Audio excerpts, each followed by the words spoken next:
Hello everybody and welcome to another video. I thought I would continue the conversation that I started in my previous video. I talked about what I ate on the carnivore diet. But in this video, I want to talk about how I eat the carnivore diet. There are a lot of different approaches when it comes to the carnivore diet. There are many ways to do it, and it's not like you need to do one way to be successful. You can be successful in lots of different ways. So I wanted to talk about the different aspects of how I do the carnivore diet. So let's get started. But yeah, if you haven't seen my previous video on what I eat on the carnivore diet, you definitely should go check that out, because then this conversation would make a little bit more sense. So the first thing I wanted to talk about is quality, the quality of the meats.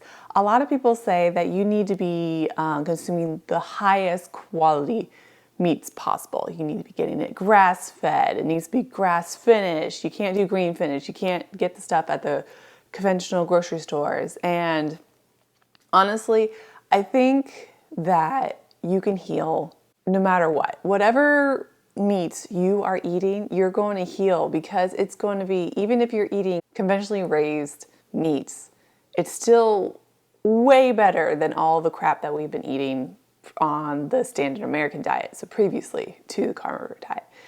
You're going to be getting more nutrition than you ever did before. So yes, there are going to be some people that need to eat high quality meats, but I don't think that is a prerequisite to being able to heal on the carnivore diet. So for me, I do a mixture of both. I do a mixture of getting stuff at the grocery store, at a conventional grocery store, and then getting meats at a local farm. Honestly, I just purchase what I'm able to afford. Yes, my budget may be higher than most people, but I do what I can afford within my own budget. So I do prioritize getting the highest quality possible for some things. So for example, I react to conventionally raised pork and chicken, so I need to go purchase those from a local farm, because the pigs and the chickens have to be pasture raised. They need to be foraging out in the woods or out in the fields and only be getting like a minimal amount of grains. I can't eat the conventional chicken, probably because their diet is mostly grains when you get conventionally raised pigs and chicken. So that's what I need to do. But then I'm able to tolerate conventionally raised beef, probably because they're able to like process the toxins and the grains a little bit better than the pork and the chicken. So I'm able to tolerate conventionally raised beef, which is great, because grass-fed, grass-finished beef is very expensive and definitely does not fit within my budget. I'm able to afford pasture-raised pork and chicken, but beef is another story. So I do purchase a good portion of my beef at the grocery store, but that's just to balance out the budget. But I definitely do what tastes good to me. I'm not going to be like saying, oh, I got to do the highest quality of meat if it doesn't taste good to me. So some grass-fed, grass-finished beefs I don't like the taste of, so conventional beef tastes better to me in some cases. It's not standard across the board, because I don't like the taste of ground beef from the conventional store, but I like the taste of ground beef from grass-fed finished cows. So that's what I do for quality. I do a mixture of both. I do what works for me. I eat what I can tolerate. I eat what I can like. And so you just got to do what works for you, what works for your budget, what works for your taste buds, what works for your healing. The second aspect of the carnivore diet I want to talk about is quantity. So how much do I eat in a day? There are going to be so many different thoughts on this depending on who you talk to, but just for me, I need to eat around 2 pounds of meat a day. And I do a combination of beef and chicken and pork. So I do a combination of things. It's not just one thing like beef. I don't eat just 2 pounds of beef. I do a mixture of things. But it usually ends up being around 2 pounds of meat. That usually works out for me because it gets enough protein in for me and it gets enough fat in for me as well. When I first started the carnivore diet, I tried to do, I was doing OMAD, so 1 meal a day, and I was only doing a pound of meat a day. And I quickly learned that that was definitely not enough. I wasn't sleeping well, I was losing my hair, I was cranky, I was hungry. So I had to bump it up to 2 pounds a day. It definitely was not an overnight change, it was definitely gradual. So if you're eating only 1 pound and realizing that it's not enough, Don't push yourself to eat 2 pounds right away. Just slowly increase and then you'll get to 2 pounds. You just got to figure out what works for you. You don't necessarily have to eat 2 pounds. If you're smaller than me or your metabolism's lower than me, you're probably going to eat less. And unless you're bigger than me, then you're probably going to eat more. So my husband definitely eats more than I do, but he's a bigger man. So yeah, so that's it for quantity. Definitely eat enough for you to be satisfied. And don't really focus so hard on the numbers. You just eat enough to make you satisfied, to make you feel great, give you a bunch of energy and everything. The next thing to talk about is macros. So the nice thing about the carnivore diet is not the keto diet. You don't have to be obsessing over the numbers, over the macros, anything. But some people may need to tweak the way they're eating and may need to focus on the macros a little bit until they figure things out. But the carnivore diet, when it comes to macros, is a lot simpler. If you are prioritizing eating fatty meats, fatty cuts of meat, instead of the lean cuts, your macros are going to end up being around 70% fat, 30% protein. That's usually how it works out. And for most carnivores, I feel like for most carnivores, that's where they land. That's where the best place to be. But if for some reason you are not thriving, or you got some healing to do, like for example, hormonal healing, or you're not sleeping, or you're still hungry, then you may need to bump up the fat a little bit. So there are people that bump up their fat to 80% of their total calories, and then bump down the protein a little bit to 20%. There are those people that do that and they do see the healing. From what I've heard and what I've learned, that's going to be for a short period of time, and then they'll bring it back down to maybe the 70 and 30. But for right now, I am doing the 70-30. I used to add a bunch of fat in because, I was coming in from the keto diet. So I was like, okay, I still got to do a lot of fat. Because when I was doing keto, I was doing 80% fat, 20% protein. And so I was like, okay, I got to bump up the fat. So I did jump onto the stick of butter a day trend. So I was downing the butter a lot for the months that I started. Because, everybody was talking about that. Eat a stick a day and you'll be good. And I quickly learned that didn't work for me, mainly because I am quite sensitive to dairy, including butter. I know a lot of people saying that if you're sensitive to dairy, you may not be sensitive to butter. But I'm one of those special butterflies who is sensitive to butter too. So I quickly learned that did not work for me. So I ended up just dropping the stick of butter. And so that's why my macros ended up being 70% fat to 30% protein. So that's where I'm hovering right now, because I do prioritize eating fatty cuts of meat. So there. But yeah, when it comes to tracking, I really don't track unless I need to tweak something, because the carnivore diet, like I said, the carnivore diet, it's very simple. Just to eat fatty meats and your macros are going to be okay. You just got to make sure that you're eating enough so that your energy is high and eating enough protein so you're not losing your hair or can't sleep or anything. So yeah. Okay, the next thing to talk about is frequency. So how often do I eat in a day? So I eat 3 meals a day currently. When I started the carnivore diet, I started doing OMAD because everybody was talking about OMAD. So I was like, okay, that's what I'll do.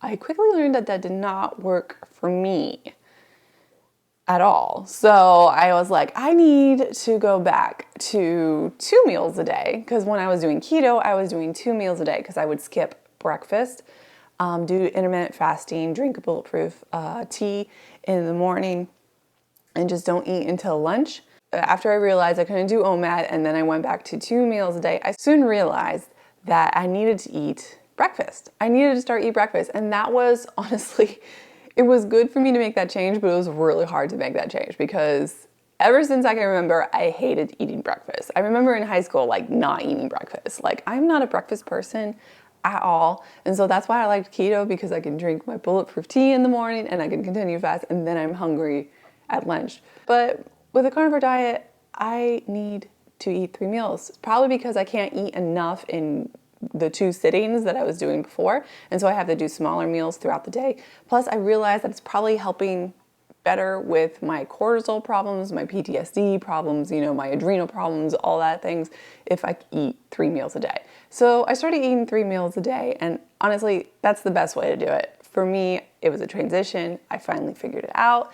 But yeah, I just feel best doing 3 meals a day. Sometimes I end up dropping breakfast and then soon realize, crap, I should be eating breakfast.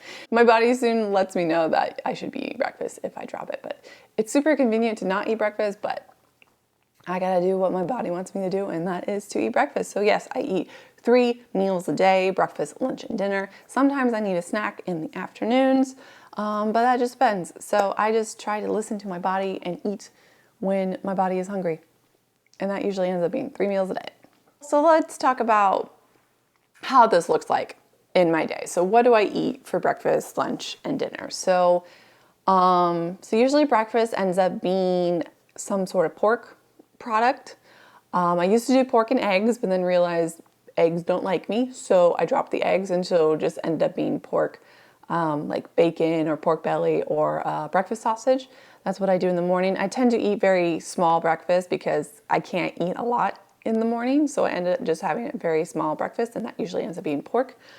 And then for lunch and dinner are usually quite similar. Lunch tends to be like a bit bigger than my breakfast, and then dinner tends to be my biggest meal of the day. So it's usually small, then medium, and then large as I go today. So lunch and dinner tend to be the same things. I usually try to eat a little bit of beef with a side of pork or chicken. And so for me, beef is the most satisfying meat.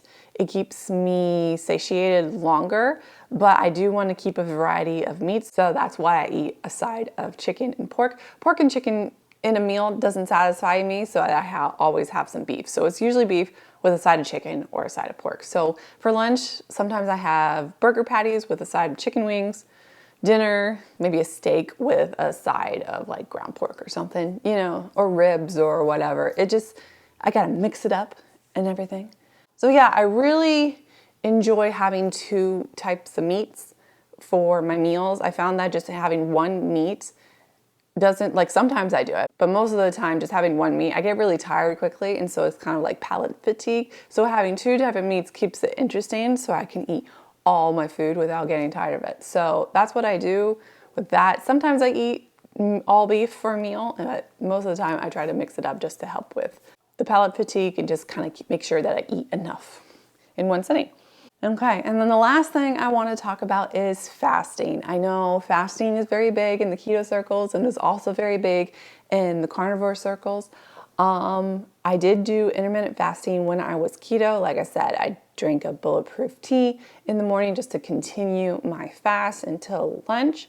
And I soon realized that fasting does not work for me. Once again, it goes back to the cortisol, PTSD, adrenal problems that I have. I just can't fast. I need to make sure I get enough nutrition in a day, and it has to be divided up 3 meals, so that doesn't really leave much time for fasting. And fasting just makes me crazy, I just get a little jittery, I tried to experiment doing, 24-hour fast, and it's just, my body freaks out way too much, and then it ends up, holding on to the weight and holding on to like water, and because it's trying to preserve what you got. And even though it should know that I'm going to eat again soon, it's not going to work for me. The stress is just too much at this point. And so, yep, I have to stick to my 3 meals a day, no fasting at this point. So will I ever fast in the future? I don't know. My adrenals and my cortisol stuff has to heal a little bit more before I can probably entertain that. So probably got a little bit more healing to do before I ever do that, but we shall see. I would love to skip breakfast again. It's more convenient that way, but we'll have to see how that goes. So yeah. Well, that is everything that I wanted to talk about. That was a nice quick layout on what I do. If you guys have any questions about what I do and how I do it on the carnivore diet, definitely comment down below and let me know what you think and everything. And yeah, just a reminder, I say this at the end of every video, you do not have to do exactly what I do. You just need to figure out what works the best for you. That's the best thing about the carnivore diet, is that there's no one way to do this. There are multiple ways to do this. So you got to figure out what works the best for you. If fasting works for you, great. Do the fasting. I won't be doing it. If the high-fat carnivore works the best for you, yes, go ahead, do it. You just have to figure out what works for you. It's the cool thing about the carnivore diet. There's like so many different levers that you can work with. You know, you can increase your protein, you can decrease your protein, you can increase your fat, you can decrease your fat. There's a lot of different ways that you can tweak the carnivore diet to make it the most sustainable and make it the most, to help you heal the most using the carnivore diet. So yeah, so just do what works for you. I may have given you ideas and that's great, but definitely just experiment. And if something doesn't work for you, you just toss it and move on. So yeah. But yeah, that is everything for today. I hope you enjoyed this video and I will see you in the next one. Bye everybody.